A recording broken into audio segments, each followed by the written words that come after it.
The facts, dates, and events presented in this video and or podcast are from the members' best recollection and may not be fully accurate.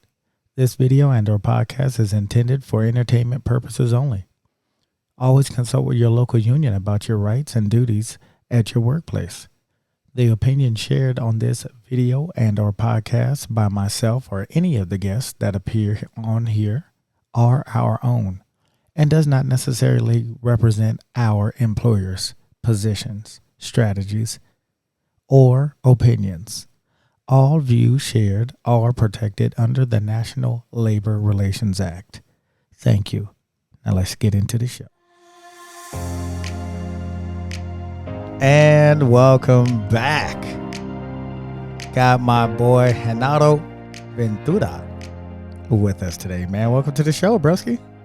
How you doing, dude? Man, not too bad, bro. Man, it's good to have you here, man. You come out of U.S. Foods, that's correct? Yes, man. U.S. Foods. How long have you been there, broski? I've been there 22 years, going on 23 in March. Ooh, so you done seen some stuff there, huh? A lot of stuff. A lot. And you still see some crazy stuff today, huh? All the time.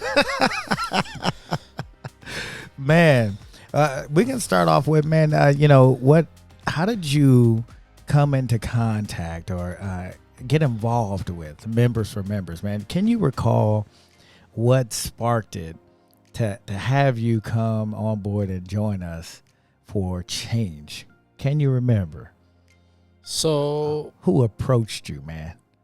It was a while back. To be honest with you, I don't know exactly how long ago it was, but it was actually a driver. I could think it was ABF or Redaway. Wow. Came into the building.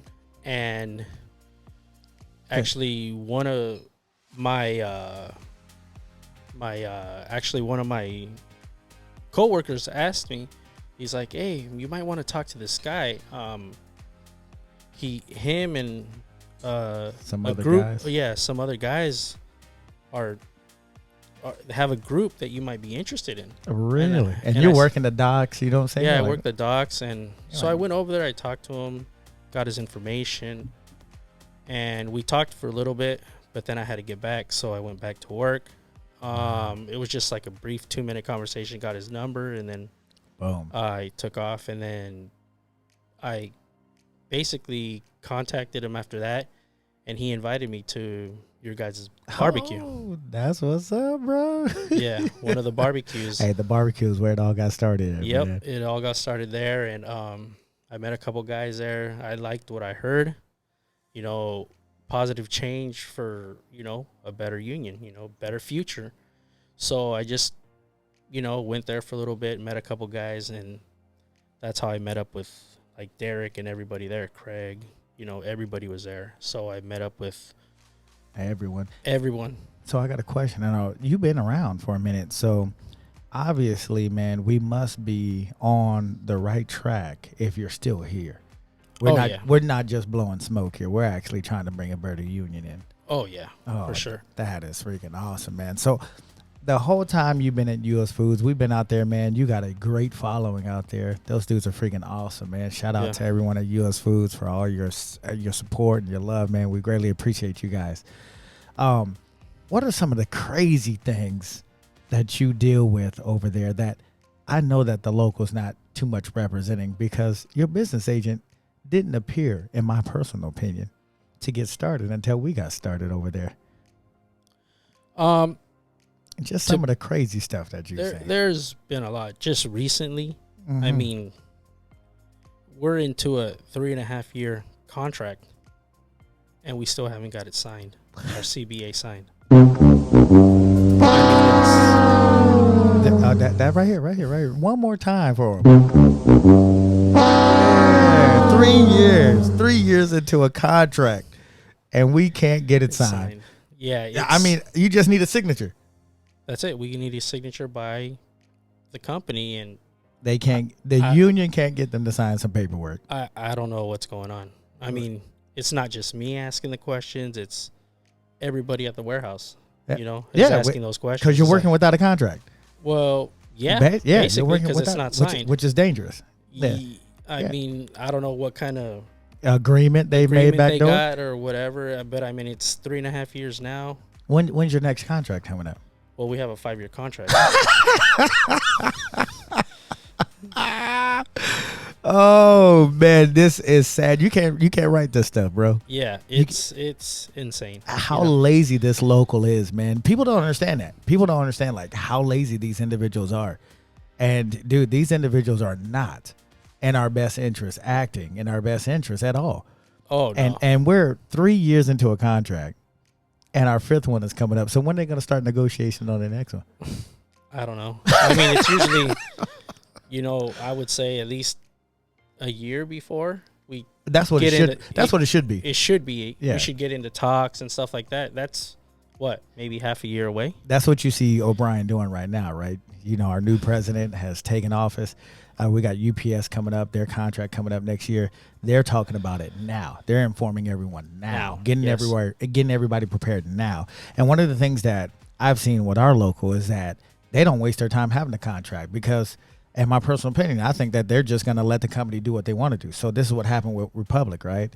Oh, yeah. Yeah, there's like, oh, yeah, we're just going to start talking about your contract 3 months before or 4 months before. Well, usually that's what it is. Yeah, 3 months before. They're 3 months before, and that's freaking nuts. Yeah. How you gonna organize and have people prepared in any kind of way, shape, or form for any type of strike 3 months before? You got to tell these people a year out, man. Oh yeah, people got to save. People got to prepare their families, everything. Yeah, because it's gonna affect us if we're going in for a fight.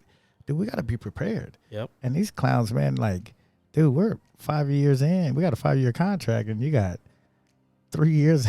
3.5 years in. Oh my gosh, I can't take it. Genaro. Yep, and nothing signed. So, yeah, I mean, those are some of the issues we deal with at U.S. Foods. I mean, it's just not even that issue. I mean, it's just there's all kinds of issues. Poor representation. Seniority violations all the time. I mean, you name it. We hardly ever see, your representative. Your representatives, yeah, they show up every once in a while. I mean, they'll show up all the time when it's election year. Oh yeah, I bet you see them out there now. Oh yeah. Oh yeah. Election year, they're out there. They're trying to go out and talk to everybody, but once it's not election time, it's like. Oh yeah, so they come out here hard for like 3 or 4 months, and then after, if they win for the next 3 years, they're ghost. Oh yeah. That's how it is, you know. And the proof is in the pudding when you look at your contract. Yep. The last time they was active was like 3.5 years ago. Oh yeah. I mean, there's a lot of issues. 3.5 years ago, they were fighting for their lives because we were coming for them, man, and we were only 47 votes from freaking getting them out of office. Yep. Oh my gosh, man. So seniority violations, bad contracts. Also, I don't think the pension side of that has been signed either, right? Well, no. I mean, if the CBA hasn't been signed, the pension side hasn't been signed either. So, I mean, all in general, the pension and the, everything that went along with that contract still hasn't been signed. Isn't it? So it's so let's just say, let's kind of pan this out. If you have a pension increase, let's just say you're going to have a pension increase. If you haven't signed it for 3 years, what does that mean for your pension increase? You've been working under the old contract. Yeah. For, or the old agreement, technically, but that agreement has expired. Yes. And now we end into a new agreement. And if we have, let's say, negotiated some pension in there, what are they going to do to, correct that, man? I don't know. We ask the same questions, and we still can't get an answer. I mean, it's not just me asking the questions. It's all the membership. Everybody at U.S. Foods wants to know what happens. So I have no idea. I'm speechless. You know what they're going to do? They're going to this is the biggest contract we won ever. And they say that all the time. This is the best. You guys got the best contract and this and just that. Sign it. Yeah. Just sign it. Just sign it. Yeah. Yeah. And we sign it, and then we can't even get them to sign it. So I don't know. I mean, I'm confused. I'm laughing because it's sad, man. Because if the company can get them to work without a contract, it lets the company know that the union has no bargaining power at all. That's sad. Yep. Yeah. I mean, they don't have a leg to stand on. There's a lot of things, a lot of issues at U.S. Foods. Yeah. I mean, that's one of them, and a lot of other ones is, I mean, job bids not being posted. Well, yep. We have that similar issue. Not being posted, not being filled. You got the daily vacancies issues where, if somebody calls in sick or is out on vacation, the company contractually has the daily vacancy language where that position has to be filled on a daily basis, and it's not being done. I mean, the company's picking and choosing what positions they want to fill in on a daily basis, and they utilize that to their advantage. And the reason why they do that is because they can put anybody in that field. Well, and no seniority has to be followed. No, yeah. You may want to bid on that position, and you've been waiting for it. They don't post it. And then they just put whoever they want in there, or don't even put it there. Take the job away. Yeah. And don't even ever repost it again. Now we're losing jobs. Yeah. Yeah, we're actually losing jobs because they won't post. If a person goes out on vacation, right, and they know they have to fill in that position for a week, they'll just say, we're not going to post it. So somebody's losing out on a week's worth of pay, depending on who it is. A person can be in a janitorial position, could be in a lower paying job, could be making that extra money for that week, but the company decides that they're not going to post it. So people are losing out on money.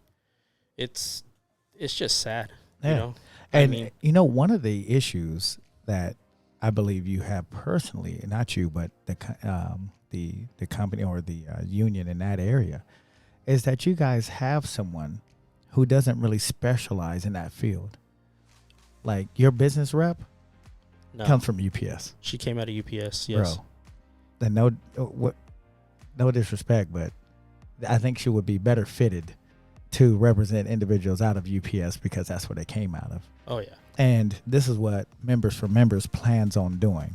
We got individuals like yourself from different crafts so that when it comes to representation, we want someone who came out of that particular field because what goes on in that warehouse. Oh, yeah. Yeah. And when you put someone who doesn't know the craft at all, you get this. Yeah. I mean, there's a lot of loopholes. There's a lot of, just everything. A lot of things in the contract. It's just, they're not, how would I say? They're not representing. They're not enforcing it. They're not enforcing it. They're not abiding or. Well, there's too many loose ends on the contract. There's too many loopholes. So it's not tightened enough. You know what I mean? Where the company is forced to follow the contract. Like they don't have to follow the contract and there's no consequences. But when you have a business agent that doesn't come out of that craft, you get those loopholes. Yeah. Matter of fact, one of the craziest things I heard at the last business meeting, I think one of our brothers Javier had asked about who was representing them. And these dudes said the shop stewards were in a contract. Now, I'm glad that they're talking, the shop stewards are. But we pay the business agents to go and rep and fight for good contracts. Yeah. And now here we are in your particular situation where we have a contract that should be ratified. It should be nice and tightened. But because the individual doesn't come out of that craft, they don't see how the company is manipulating the contract to get what they want. Oh, yeah. Yeah. I mean, on a daily basis, the company manipulates that contract the way they want. And it's sad because, we're supposed to be under a contract that's supposed to be followed. Hello. Right? Hello. And when the company's not following, right? And then you got a lot of inconsistencies, as far as, when sometimes our shop stewards don't want to fight certain fights, they want to just, sometimes pick and choose who they want, represent. when they want to fight. Mm-hmm. We have some of those same issues because some things they don't want to fight and they don't want to deal with. Yeah. Or don't know how to deal with. Yeah. And it's sad because it's not so much them, it's a reflection of their leadership. And so the reason why you have bad representation is because you have bad leadership. Yep. So if the leadership had any type of idea as to how to teach our shop stewards how to fight, dude, we would have a totally different union. It's different ball game. Totally different ball game. Yes. And you know, one of the biggest issues that we have is, you know, they see the violations being done, but they always have to go ask if they can file grievances. Isn't that crazy that you got to ask? You see a violation that's a clear contract violation, and I got to ask. Yeah, you got to ask if you can file a grievance. Dude, I matter of fact, I got written up for that, dude, by the union. I got written up by the union for filing a et-al grievance for individuals who are being violated on 9/5. So, dude, I see everyone getting violated. Instead of going through each one by one, I filed an et-al grievance, had all those individuals sign it. Dude, I turned it in. These dudes, if I can find the letter, dude, I'm going to post it up. These dudes end up writing me up and later on just remove me for no reason. Yeah. It's crazy because, I mean, they see it firsthand. Hey, you know, shop stewards, I mean, they're on the floor. They see everything. Right? They see what goes on, everything. And instead of them just going right away, filing the grievance, getting it over with, they have to reach out to the BA and ask if they can file a grievance. It's just, why? You know? Isn't our shop stewards the first line of defense? They're supposed to be. You know what I mean? They're supposed to be. They're supposed to be the first ones to sit there and fight and represent the membership.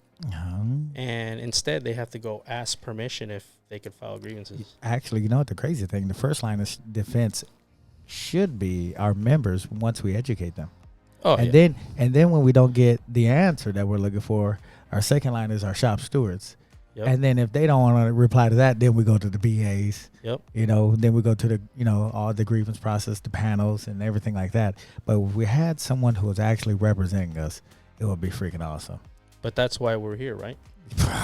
We're here to start representing the membership. Oh, no. Put everybody on board. Say it again. So that we don't have to. Say it again. So we don't have to. Say it again. Fall back on our BAs, our leadership, or anything. We're the first ones, dude, to be able to protect ourselves. I'm telling you, we're gonna be like 300 in here if we get it. We get in office. I'm telling you. Yeah. Each individual's gonna know how to fight. Yeah. That's what we need to do. Man, it's gonna come hell and high water, bruh. Yep. I'm telling you. That's what we need to do. Yeah, we need real fighters up in here. Yep. Good night. And this is the reason why I'm here. Yeah, this is why we doing what we're doing. Yep. Yo, we gonna make people fight, you know what I'm saying, with the contract and be able to defend themselves. And then if they don't get the answer, then hey, let me go get somebody bigger than me. Hold on. Yeah. I'll be right back. Yeah. Exactly. Well, Genaro, man, it was great having you here, broski, bro. Thank you, man. Sir. Greatly appreciate you, man. We're gonna have you back.